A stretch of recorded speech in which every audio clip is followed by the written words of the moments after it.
कुछ developers Laravel के अंदर स्टिल रॉ क्यूरीज़ को यूज़ कर रहे होते हैं। हालांकि एक फ्रेमवर्क है, उसके अंदर आपको यूज़ करने का बेनिफिट यही है कि आपके पास टाइम कम लगता है, आपको ज़्यादा डेटाबेस लेवल पे फोकस करने की ज़रूरत नहीं होती और बहुत सारी एडिशनल आपको सपोर्ट मिलती है। राइट, रॉ क्यूरीज से आपको ड्रॉबैक क्या हो सकते हैं?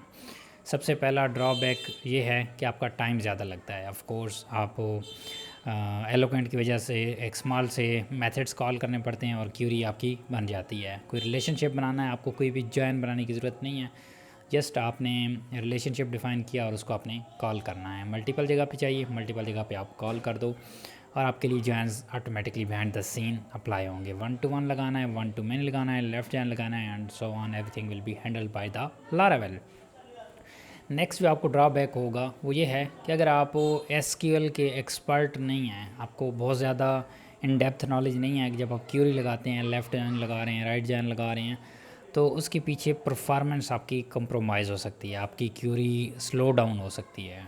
राइट, और थर्ड आपको नुकसान ये है कि अगर आप रॉ क्यूरीज़ लिख रहे हैं तो आपके जो ग्लोबल प्रॉपर्टीज़ होती हैं, लेट्स से मैं आपको एग्जांपल देता हूँ, आप एक एक्सेसर या म्यूटेटर लगाना चाहते हैं तो रॉ क्यूरीज़ के थ्रू आप वो नहीं लगा सकते कि लेट्स से एक फुल नेम था आपका और उसको आपने अपर केस के अंदर डिस्प्ले करना था, तो अब आपने 20 क्यूरीज़ लिखी हुई हैं, तो 20 क्यूरीज़ के अंदर जाके आपको उसको अपर केस करना पड़ेगा और देन वो चीज़ अपर होगी। राइट, लेकिन जो आपका एलोकेंट है उसके अंदर आप जाके वहाँ पे एक एक्सेसर की प्रॉपर्टी बनाएंगे और वहाँ पे इस चीज़ को अपर केस बना देंगे, जस्ट एक जगह पे बनाएंगे, वो मल्टीपल सभी जगह पे कॉल हो जाएगा।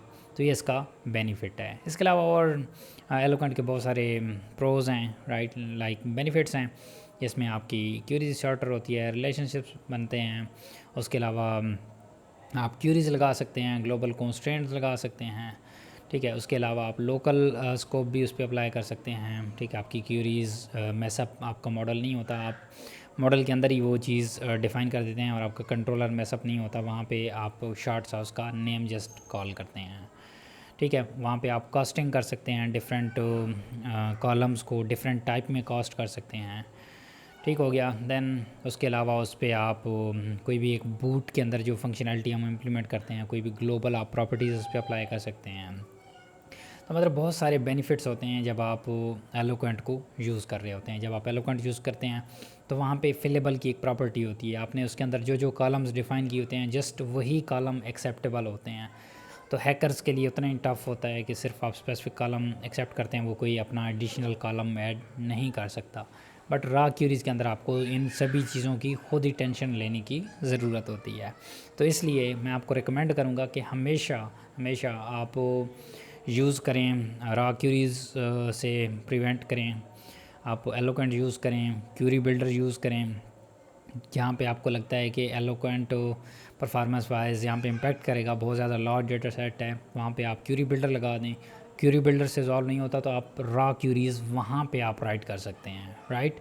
बट वाइजली उन चीज़ों को आपने देखना है कि कहाँ पे आपको ज़रूरत है, तो यस ऑफ कोर्स वहाँ पे आप लगा सकते हैं, कोई रिस्ट्रिक्शन नहीं है। बट मोस्टली आपको इतनी ज़्यादा परफॉर्मेंस वाइज इतना ज़्यादा इम्पैक्ट उसके अंदर नहीं होता रॉ क्यूरीज़ और उसके अंदर डिफरेंस, तो आप लगा सकते हैं। बहुत ज़्यादा लार्ज डेटा सेट होता है तो वहाँ पे हाँ आप डिफरेंट उसके अंदर सोच सकते हैं। So my overall message is कि आपने एलोकेंट को यूज़ करना है ताकि आपकी बहुत सारी जो फंक्शनैलिटीज़ हैं उसकी वजह से अनेबल हों।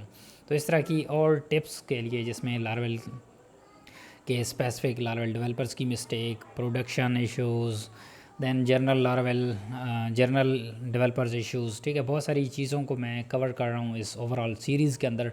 तो आप इस चैनल को सब्सक्राइब कर सकते हैं और इस पूरी प्लेलिस्ट को वॉच कर सकते हैं और उन एरर से बच सकते हैं जो प्रोडक्शन के अंदर या डेवलपमेंट के अंदर और डेवलपर्स को आए और मैं उनको यहाँ पे ब्रीफ कर रहा हूँ। So thank you so much guys and I will see you guys in the next one. Bye bye.